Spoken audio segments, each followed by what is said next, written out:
Everybody in the room except possibly one of our committee members. And Connor, I think we all met you probably virtually last year. So we'll skip the formal introduction since we're a little behind time wise. We have to be on the House floor at 3, and one of this committee's bill, first bill of the session, is actually going to be presented. So we all need to be there and on time. But that'll just mean we may have to keep some of our questions shorter than they would normally be. But we're here now to talk about the local purchasing incentive program. So Connor, why don't you just take it away? Sounds good. For the record, I'm Connor Floyd, Grant Programs Manager with the Child Nutrition Programs team at the Agency of Education. I can provide a fairly brief update. For the most part, everything I'm going to say is in that report that was submitted. So if you want to dive into any of those details, that is available. So first, a really quick intro reminder about the grant program. So the local foods incentive has an annual appropriation of $500,000. This grant program is kind of split into 2 parts, right? So there's first the baseline year application. This is considered the on-ramp for SFAs, school food authorities that are looking to apply. There's no purchasing requirement for that baseline year.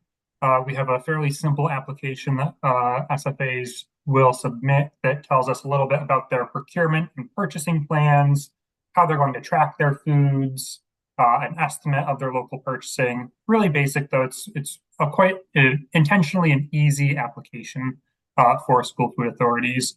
They then get a 15 cents per lunch award for that baseline year.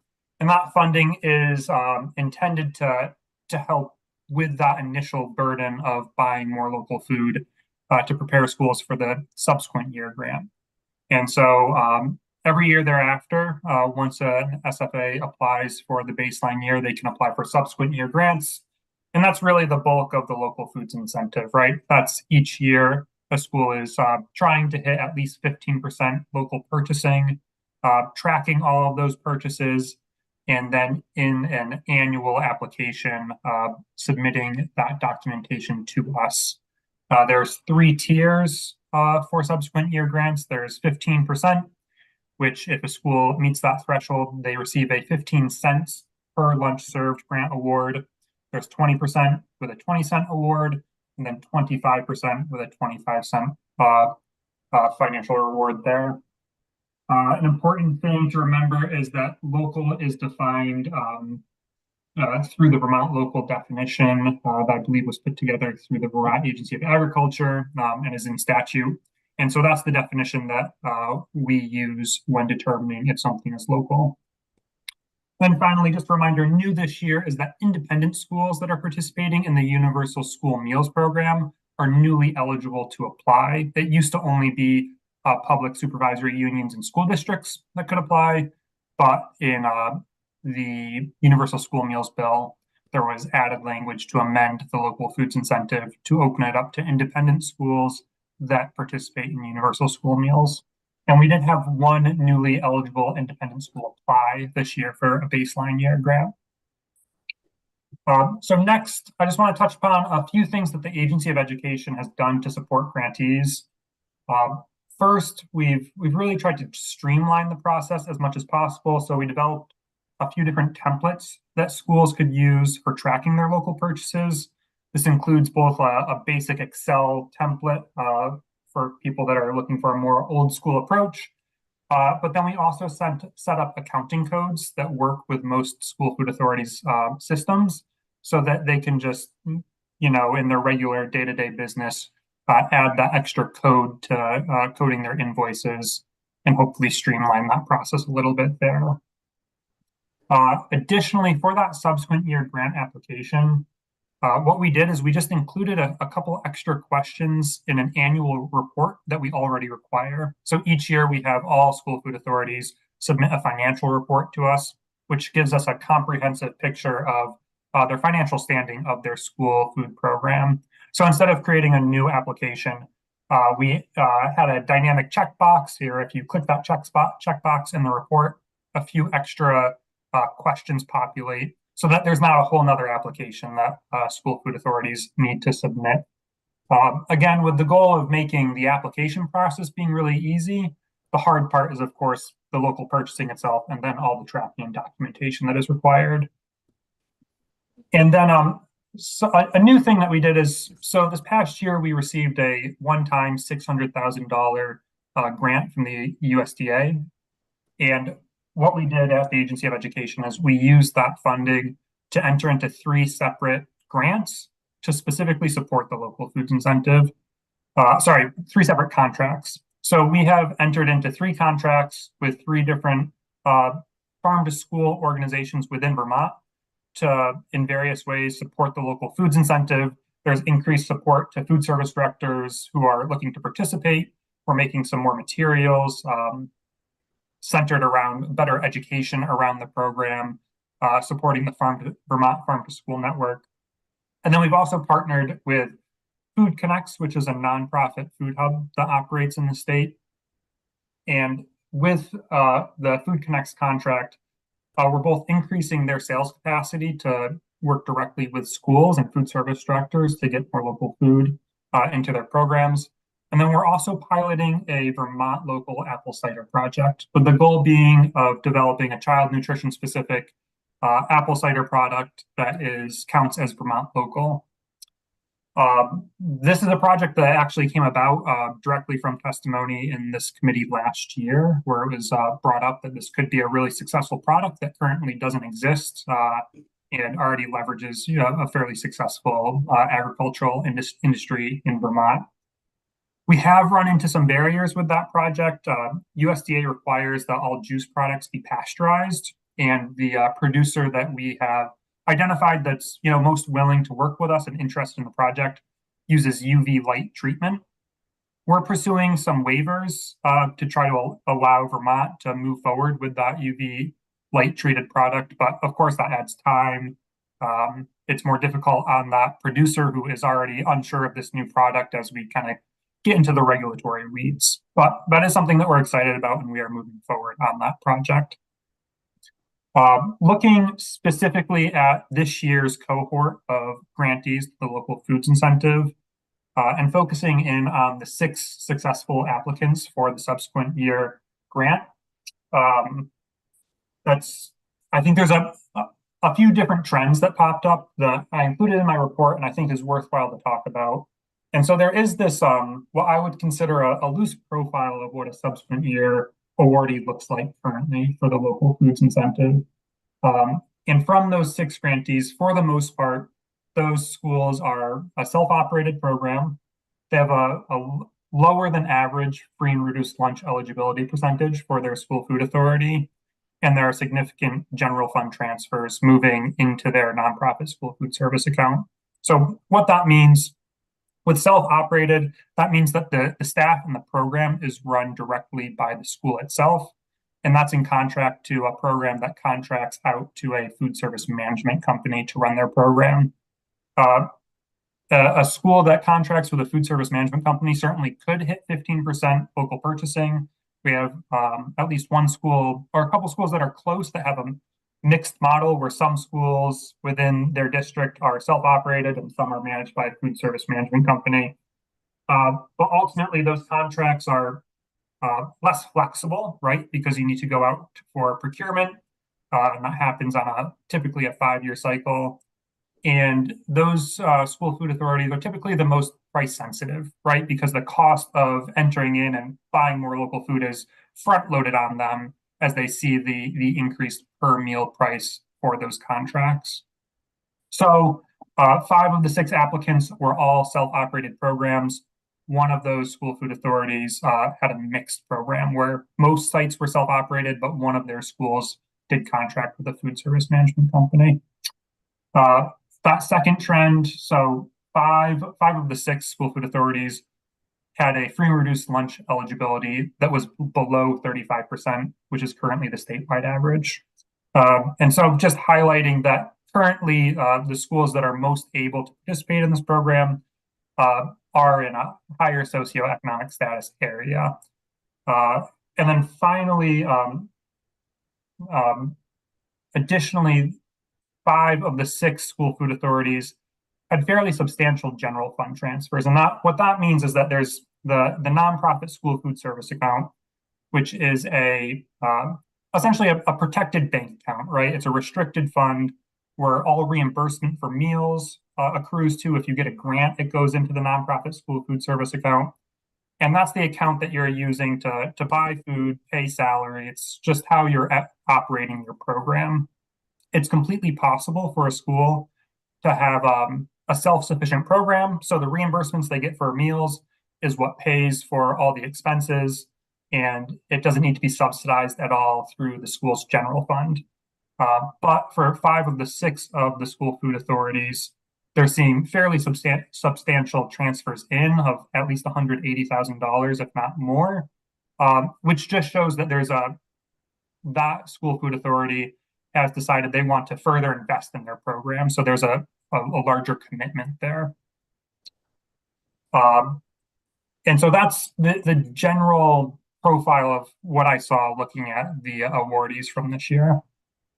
2 other trends that I think are worthwhile talking about briefly. One is that beef is always a hot topic, right? So it's been identified from schools that they can't just buy fruits and veggies. If they want to hit 15%, they have to buy protein as well. And ground beef is the most popular product.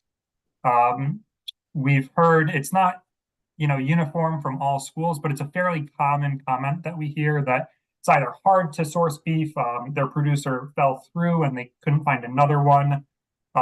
It's just generally, a scarce product that schools are looking for once they get really serious about trying to hit 15% or higher local purchasing. I raise that just as if there's any way to increase the supply of local beef or in-state slaughtering facilities that's available. I think that's already on a lot of folks' radar. But that is certainly something that's impacting this program as well, and school food authorities and programs generally. And then the last thing that I want to note just in trends is that there is so there were 11 school food authorities that were in 2 percentage points of the 10% purchasing tier. And so you're seeing a clustering of schools that have committed to local purchasing and are trying to increase their purchasing and are falling between 8 and 12%. I raised that just as it seems like it seems like almost a natural point of when schools get serious about local purchasing. It might be really easy to go from 3% to 7% or something, but it seems like around 10% is where it becomes a little bit more challenging as you have to really figure out your systems and what your menu looks like and how that works with your budget. And so those were the trends that I wanted to highlight. The last point I'll make is just that so total grant payments that have gone out through this program have decreased each of the 3 years that we've made those payments. The main reason for that is because there's fewer and fewer school food authorities that are eligible for that baseline year application. And so again, that's the easiest part of the program. We've never denied an applicant that applied for the baseline year, but you can only apply once. And so there's just a shrinking pool of school food authorities that are eligible for that. And therefore fewer grant awards are going out to those through the baseline year of the program. When you're only looking at subsequent year applicants, both the grant awards that we've paid out last year compared to this year has increased. And then when you're looking at the actual local purchasing that's being made, there was also an increase there from last year to this year from the schools that report in their subsequent year grant applications.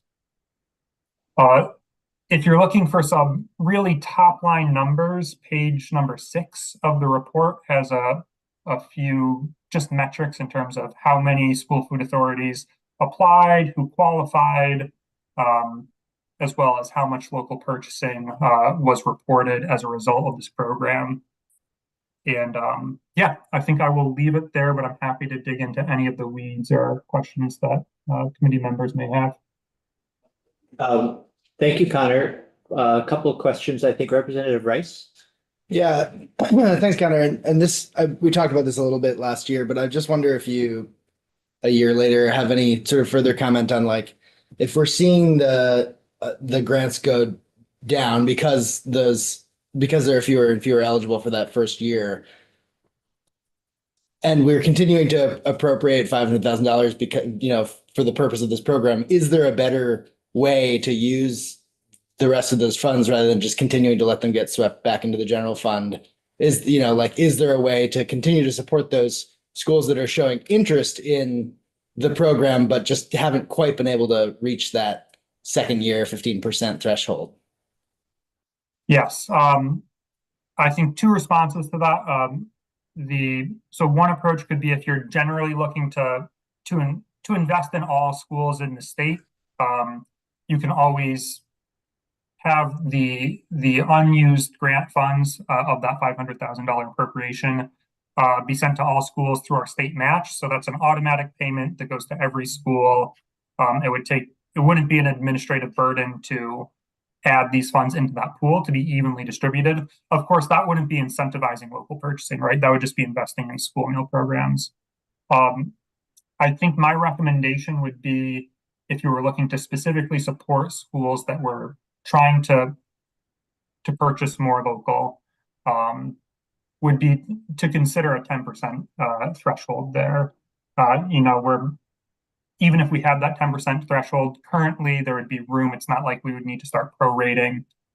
We'd have funds available to that, so it wouldn't hurt those schools that are hitting 15% or higher. That would be the easiest, I would say, right? You just not be adding a new prong to the program or anything like that. It would just be making it a little bit easier for folks to jump into the program. I would say with that, beyond that recommendation, I would caution really dramatically changing the program because it's a nuanced, it's a really complicated program. We have spent 2 years in that education campaign telling folks about the Vermont local definition and what documentation they need and all of those different things. So certainly open to those tweaks, but we would want to maintain, at least for the time being, the bulk of the program. Do you think that 10%, do you see value there? I mean, I think last year your thoughts were sort of that 15, 20, 25 were the right numbers to be looking at. Do you think that there's value in expanding down? I do, right? Looking at these numbers, like I said, I don't think, and I'm not a food service director, but I don't think you can accidentally spend 10% local without intending to, right? Mm-hmm. So I think there needs to be a behavior change and a change in purchasing to get to 10%.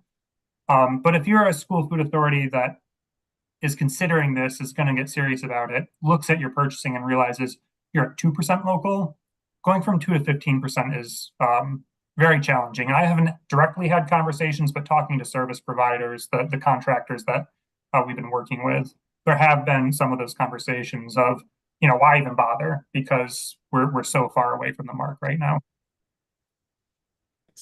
Connor, can you remind us of the cycle, the grant cycle? So the numbers that we're looking at, I think here, one column is headed 23-24.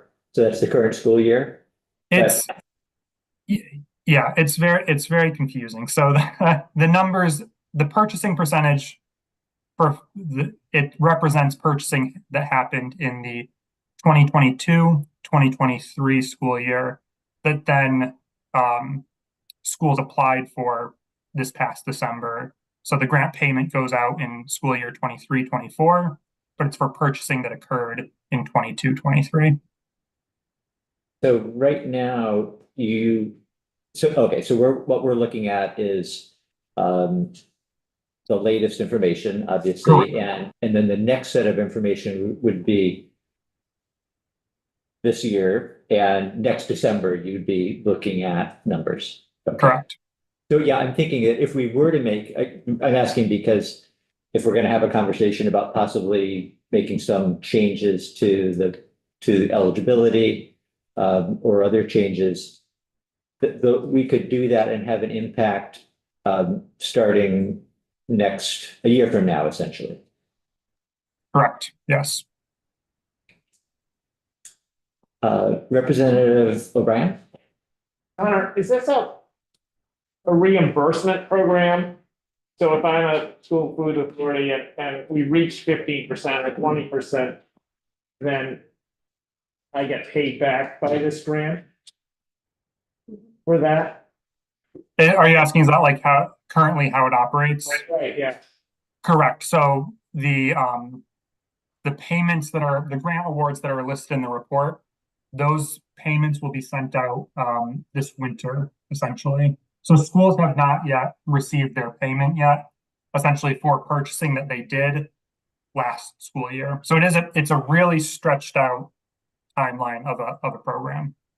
And is there obligation at the SFAs to roll it back into their local purchasing, or does it just go through a general fund? The So reimbursement money. there is, we currently don't, the approach we currently take is you've done all the work already. We're not telling you how, like at this point, you've already earned it, right? So we don't want to add more strings. We don't want to add reporting. The assumption is that the school food authorities that are receiving this grant are serious about local purchasing. And so the assumption is that they would be rolling it back into local purchasing, but there is not a requirement or anything like that. Representative Graham, then Representative Cole. Yeah, you might not have the data yet to answer this question, but are you seeing any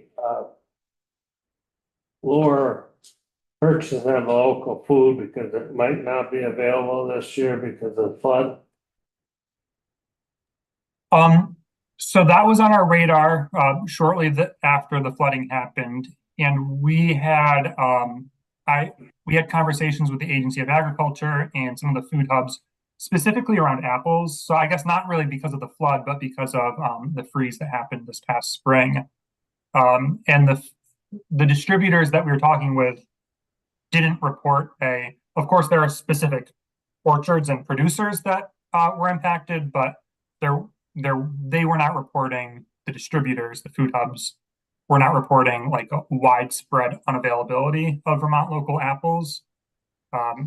So we investigated that a little bit, but that didn't raise any large, again, statewide concerns at that time. But we don't have, if there is a dip in this year's spending, that very well could be a part of the reason why. I haven't heard any specific stories, though, of not being able to buy local due to the flooding. Representative Cole. So Connor, you started off your testimony, I believe, with just saying that the $500,000 allocation is here to stay based on the legislature's recommendation from year to year as base funding for this program. I'm curious if the Agency of Education had commentary on that number, or if the administration had, another suggestion for that number. Not that I know of, right? Nothing, I'm not aware of any official position taken by the agency or the secretary. My personal opinion are just managing the program. As I said, we're seeing a dip in grant payments going out right now, but again, that's because of that decreasing pool of baseline applicants. And I do expect to see it kind of curving back up as folks are responding to this incentive. Again, this is only the second year that we're capturing that subsequent year grant information, which is it's a $1 million food program. That's a big ship to turn around and refocus at purchasing. So I wouldn't want to act too quickly in either direction there, just to make sure that funding is available once we see that upward trajectory again. Thank you. Representative Rice. Yeah, I'm just wondering if as you see success stories, is there sort of effort to carry those to other SFA? Like I'm just looking at the Addison Northwest went from 7% to 20% from 22, 23 to 23, 24. And like, Do you know what they're doing right, and are you sharing that with others?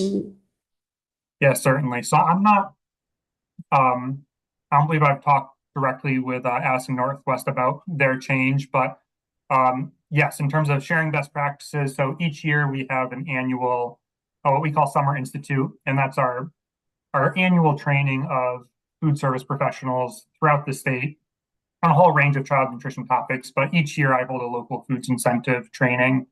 And, I'll spend the first 15, 20 minutes talking about the rules about the grant and what you need to do to get it. But I try to leave most of that time and have a roundtable discussion with grantees so that they can talk about how they approach local purchasing. And, we've talked a lot now about thinking about it. Like you break it down into a weekly menu and you make sure if you're hitting 30% in a week, then you stack a few of those weeks and then you get a month, and that's much easier than thinking about the whole year. I'm working with one of our contractors from that USDA grant on a one pager specifically about, so you want to buy local beef, where are the Vermont beef producers? Generally, what's the price range? How do you make that work with the other aspects of your program? So yes, we are trying to pull out those success stories. And my goal is really a lot of the school food authorities that currently receive the grant, they're familiar to us because they're really engaged, right? Their food service directors are in advisory committees, right? Or are just engaged in other ways in farm to school. And we want to make sure that this program's available to them, but also is easier for food service directors that are new, right? Or maybe are just feeling overwhelmed and less resourced in their district. So certainly we're trying to make it more accessible so that it's not just the outliers that are able to achieve this. Representative Cole. In your or in the report here, which is super helpful, I'm curious. I was looking for a place to identify whether the food service program operates under contract with one of those larger food distributors, like we were just talking about in our previous testimony from Cisco and Abbey Group and so forth, and how that impacts their ability to participate in this program. Is that listed somewhere that I'm missing? So there's three tables. In the first two tables, the first one is the subsequent year applicants. Yeah. The second one is the baseline year applicants. And that does indicate it's there is a column that says FSMC/self-op. And so that indicates whether it's managed by a food service management company, self-operated, and then mixed again means that some sites are self-operated and some are food service management company run. The third table does not include that, the FFAs that did not apply. But if that, I could certainly pull that information for you if that's something that you're interested in. Yeah, well, I did. I mean, I found it really interesting that all of these, that's why I thought I was looking in the wrong place, because the majority of them say self-op, and I didn't realize that many schools did it on their own, or maybe this is disproportionate because in order to access this program and to achieve even somewhat close to that, 15-20%, maybe you do need to be self-operating, but I don't know. So maybe you have more insight on that.